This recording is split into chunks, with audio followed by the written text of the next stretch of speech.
ભુજ શહેરમાં ઉનાળાની તીવ્ર ગરમીના દિવસોમાં દાતાઓના સહયોગથી દર વર્ષે હરતા ફરતા છાસ કેન્દ્રો શરૂ થાય છે।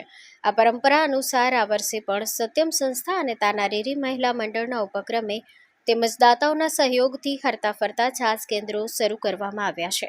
આ કેન્દ્રના પ્રથમ દાતા સ્વર્ગસ્થ કાંજીભાઈ ઠક્કરની યાદમાં નીતિનભાઈ ઠક્કરના સહયોગથી ચાલુ કરવામાં આવ્યું છે।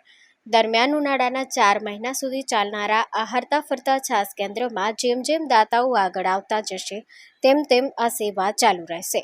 આ કેન્દ્રના માધ્યમથી શહેરના નાગરિકોને તાજી છાસ ઉપલબ્ધ કરાવવા ગરમીમાં રાહત આપવામાં આવે છે।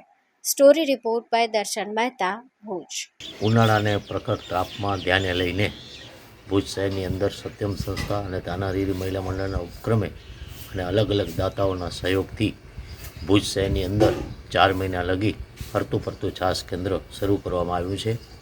11મી માર્ચથી આ શરૂ થયું છે, જેમાં ઉદ્ઘાટન પ્રસંગે મહિલા અગ્રણી રામુબેન પટેલ, ભુજ નગરપાલિકાના કાઉન્સિલર અને જૈન સમાજના આગેવાન ધીરેનભાઈ લાલન, નરેન્દ્રભાઈ સ્વાદિયા તેમજ બાળ કલાકાર જીયા ત્રિપાઠીની હાજરીમાં આ છાસ કેન્દ્ર શરૂ કરવામાં આવ્યું છે।